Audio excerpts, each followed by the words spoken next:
Marcus Rivera pulled his jacket tighter against the desert chill as he walked toward the massive radio telescope. Another sleepless night awaited him at the Atacama Observatory, where he spent his evenings listening to the whispers of distant galaxies. At 28, he had dedicated his life to finding something extraordinary among the stars. Though lately he wondered if he was just chasing shadows in the cosmic dark. The control room hummed with familiar electronic sounds as Marcus settled into his chair. Banks of monitors displayed wavelengths and frequencies from across the universe. He had been tracking unusual readings for weeks now, patterns that seemed almost too organized to be natural phenomena. Tonight felt different somehow, charged with possibility. Around midnight, the signals intensified. Marcus leaned forward, adjusting the receivers with practiced precision. What he heard made his heart race. It wasn't random cosmic noise or the predictable pulse of a neutron star. This was deliberate, almost musical, like a song calling across impossible distances directly to him. The telescope suddenly locked onto coordinates in the constellation Lyra. Marcus watched in amazement as the signals formed complex harmonies, beautiful and alien. He had spent years hoping for this moment, yet nothing had prepared him for the overwhelming sensation that something magnificent was reaching out specifically for him. Then the night sky exploded with silver light. A craft descended through Earth's atmosphere like liquid starlight, its hull shimmering with colors that had no earthly names. Marcus ran outside, leaving his equipment behind as primal instinct drew him toward the landing site in the nearby hills. The ship touched down with surprising gentleness, and steam rose from the heated sand around it. The hatch opened with a soft whisper of escaping atmosphere. Marcus held his breath as a figure emerged from the ethereal mist. She was breathtaking in a way that defied description.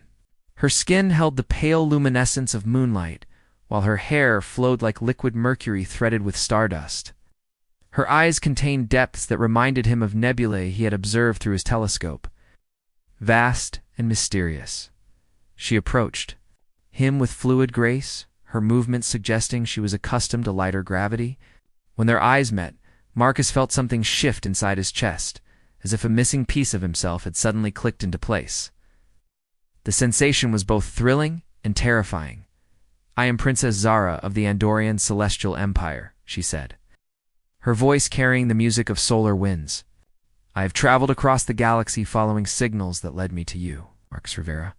He staggered backward, overwhelmed by the impossibility of her knowing his name. "How do you know who I am?" She smiled, and the expression transformed her already beautiful features into something absolutely radiant.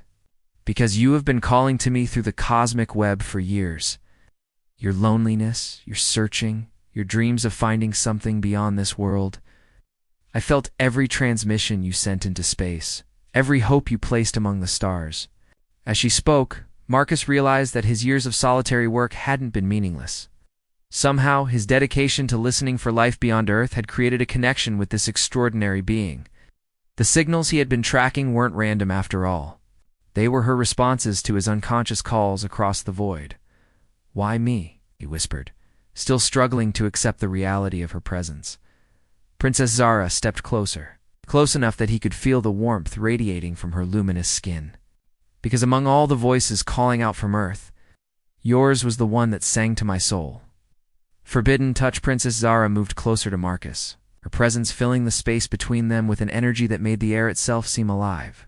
In the silver light emanating from her ship, she appeared more magnificent than any dream he could have imagined. Her movements held the grace of someone born among the stars. Yet her eyes showed a vulnerability that made his heart ache with unexpected tenderness. "My people call humans primitive," she said softly, her voice carrying sadness that seemed to echo across light years. "But they do not understand what I have discovered. Your species possesses something we Andorians lost long ago in our pursuit of technological perfection. You still feel with such intensity, love with such passion, dream with such hope." Marcus found his voice despite the overwhelming situation. "What did you lose?" "The ability to truly connect," Zara replied, reaching toward him hesitantly. "Became masters of telepathy, but somehow forgot how to touch souls. Until I began receiving your signals. They awakened something in me that had been dormant for centuries. When her fingers finally brushed against his cheek, Marcus gasped at the sensation.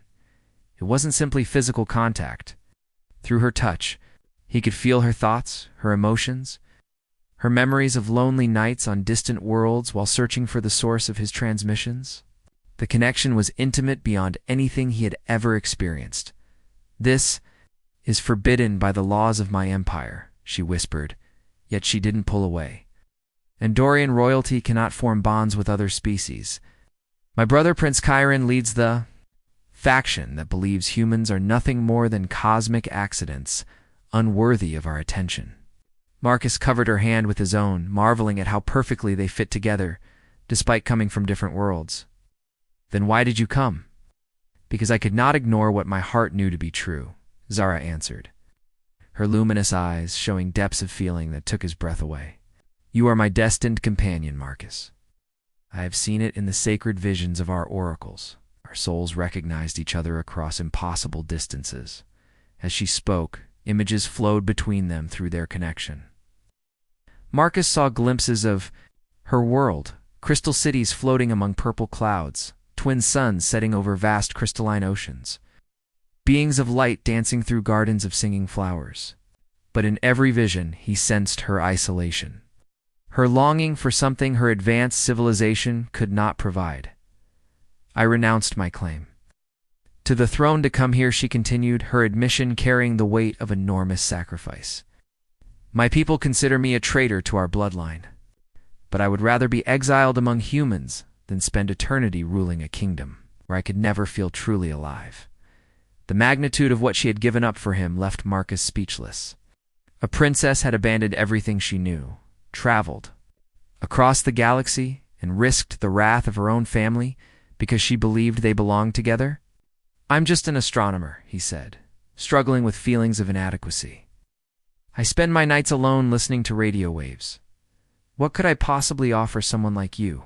Zara's smile held warmth that seemed to light up the entire desert around them. "You offer me something no Andorian ever could. You love with your entire being, without reservation or calculation. When you searched the stars, you weren't looking for conquest or resources. You were looking for connection, for proof that consciousness and wonder existed beyond your world." She moved even closer, until Marcus could feel her heartbeat synchronizing with his own. The sensation was intoxicating, as if they were becoming part of some greater cosmic rhythm. "Show me what it means to be human," she whispered against his ear, her breath carrying the scent of distant nebulae and unknown flowers. Dawn was still hours away when the sky erupted with new lights. Unlike the gentle silver radiance of Zara's ship, these were harsh and geometric, cutting through the darkness like angry scars. Marcus felt Zara tense against him as multiple craft descended toward their location with military precision. "Chiron," she breathed, and Marcus heard both love and dread in her voice. "My brother has found us." The lead ship landed with enough force to shake the ground beneath their feet. Its design was more aggressive than Zara's vessel, all sharp angles and pulsing red energy conduits that spoke of weapons rather than exploration. When the hatch opened, 3 figures emerged in formation. The center figure removed his helmet, revealing features similar to Zara's but hardened by authority and anger.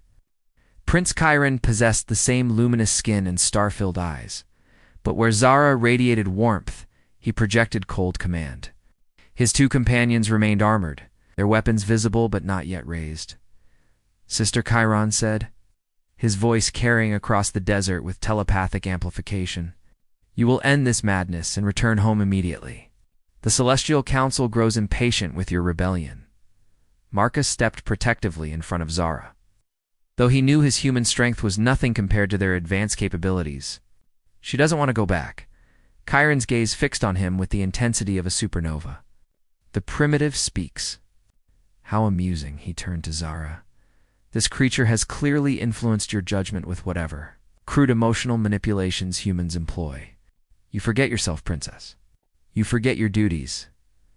"I forget nothing," Zara replied, moving to stand beside Marcus. Her hand found his, their fingers interlacing with natural ease. "I simply choose love over duty for once in my existence." The prince's expression darkened. Love. You mistake biological attraction for something meaningful. Humans live barely a century. Even if this infatuation were real, he would be dust before you reached emotional maturity. Marcus felt the sting of truth in those words. Zara's grip tightened on his hand. Through their connection, he felt her fierce determination, her absolute certainty that what they shared transcended such practical concerns. "Run," she whispered to him telepathically. "I will not let them harm you." "I'm not leaving you," Marcus replied aloud, surprising everyone, including himself, with his resolve. Chiron laughed, the sound like breaking crystal.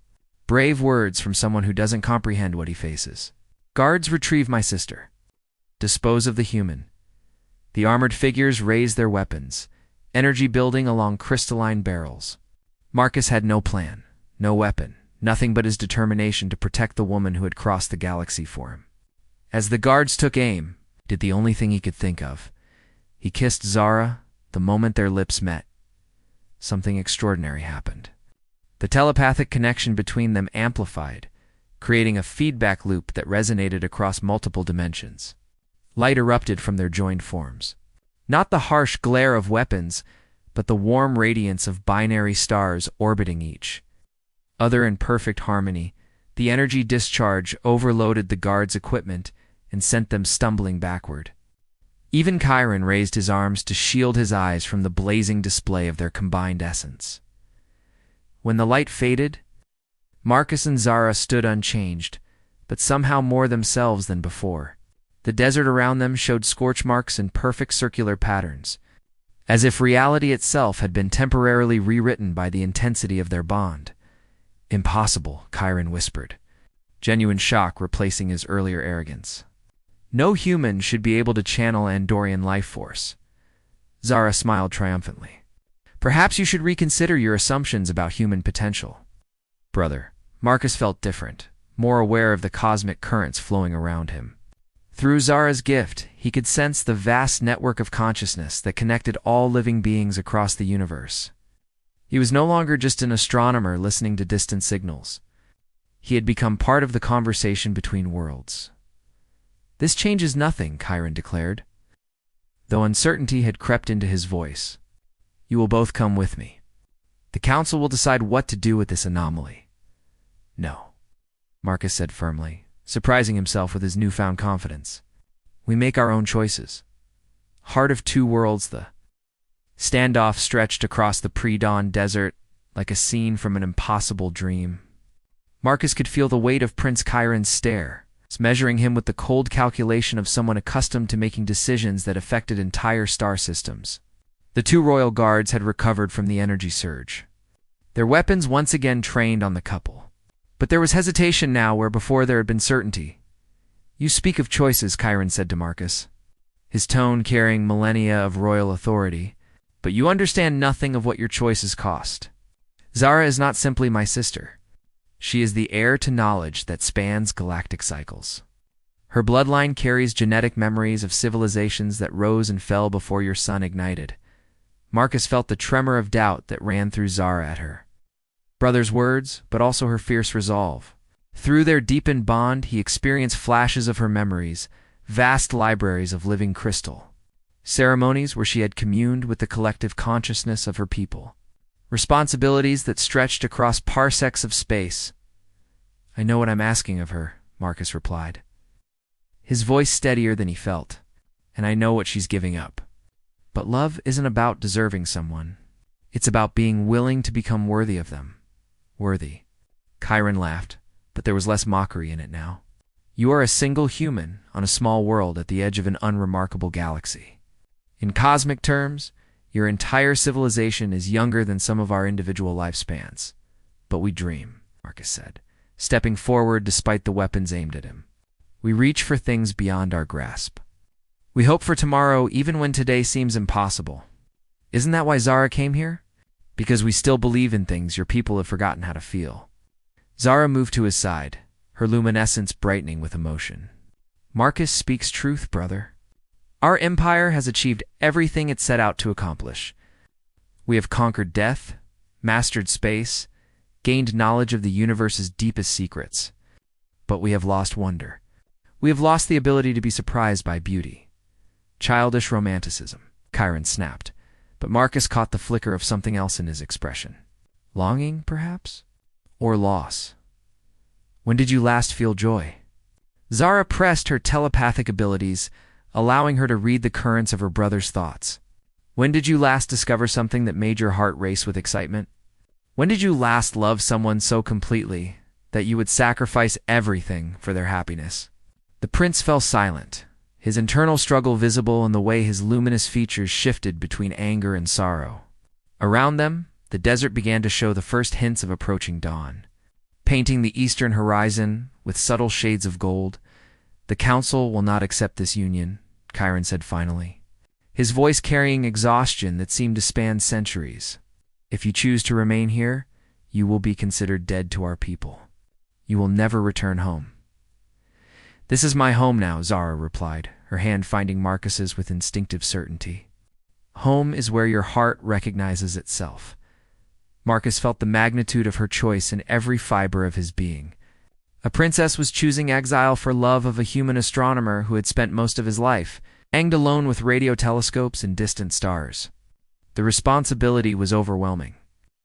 But so is the joy. "Then you leave me no choice," Chiron said, raising his own weapon. But instead of pointing it at them, he aimed it at the sky and fired a brilliant burst of energy that wrote symbols in the pre-dawn darkness. Marcus recognized it somehow through his bond with Zara, the formal renunciation of royal protection. "Sister, you are officially exiled from the Andorian Empire," Chiron declared, his voice heavy with protocol and personal grief. "But perhaps, double quotes." He paused, looking directly at Marcus. "Perhaps exile is not the same as being lost forever." The prince turned toward his ship, his guards following. At the threshold, he looked back one final time. "Take care of her, human. She has given up more for you than your species has given up for anything in its entire history." "I know," Marcus replied. "I won't let her regret it." As the Andorian vessels lifted into the lightning sky, Marcus and Zara stood alone in the desert, forever changed by their choice to love across the impossible distance between worlds. 6 months had passed since that life-altering night in the desert, and Marcus Rivera's existence had been transformed in ways he was still discovering.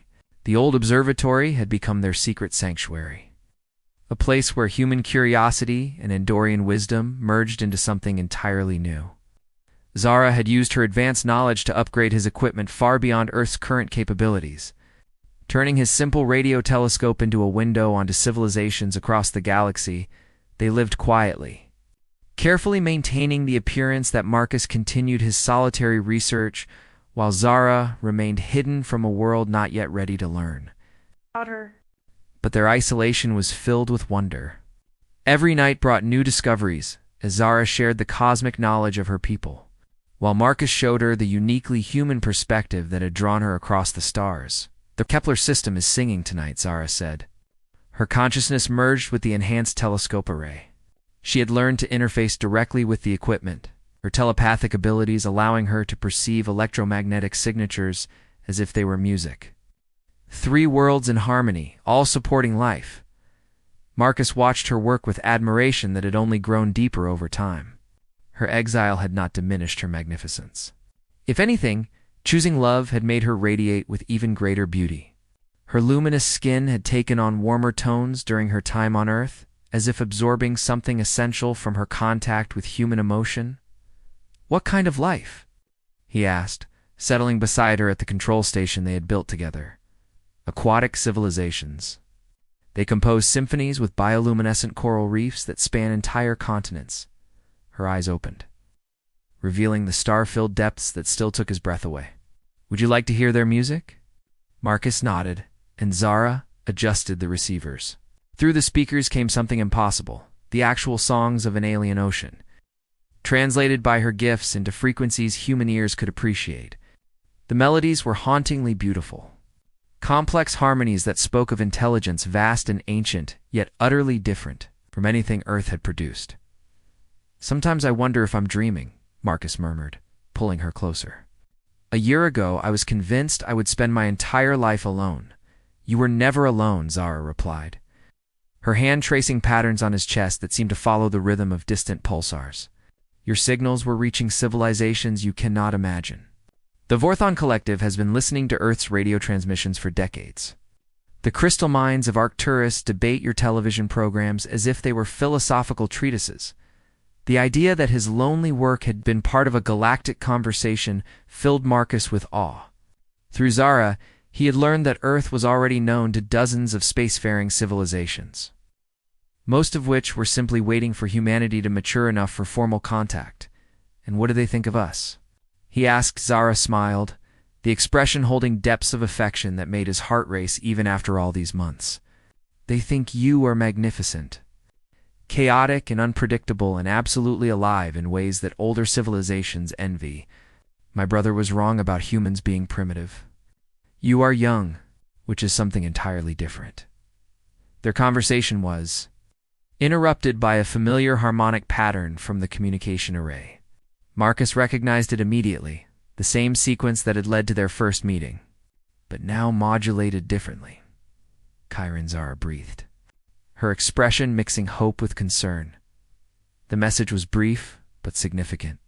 Prince Chiron reported that their dramatic display in the desert had caused unexpected reactions throughout the Andorian Empire. Young nobles were questioning the strict prohibitions against emotional attachment. Scientists were revisiting abandoned research into cross-species bonding. Most importantly, the Celestial Council was reconsidering their policies toward humanity. "He says there might be a path back someday," Zara translated. Though Marcus could see she was torn between joy at the possibility and contentment with their current life. "Do you want to go back?" he asked, prepared to support whatever choice she made. Zara turned in his arms, her luminous features serious. "Marcus, you have given me something I never knew I was missing. Purpose beyond duty, love beyond obligation, wonder beyond knowledge. Whatever the future brings, I choose to face it with you," as if to emphasize her point. She kissed him with the same passion that had first bridged the gap between their worlds. The connection that flowed between them had only grown stronger with time, creating a bond that transcended the physical limitations of their different biologies around them. The observatory hummed with equipment that monitored the conversations of a dozen civilizations. Their love story had become a bridge between worlds, proof that consciousness could recognize itself across any distance. Any difference in the months and years that followed? Their secret sanctuary would become the first unofficial embassy between Earth and the galactic community. Marcus and Zara's union had shown the universe that love was indeed a universal force, capable of transforming not just individuals but entire civilizations. And somewhere among the stars, other lonely souls began reaching across the void, hoping to find what Marcus Rivera had discovered on that incredible night when an admin discute, the alien princess changed everything by refusing to let him go.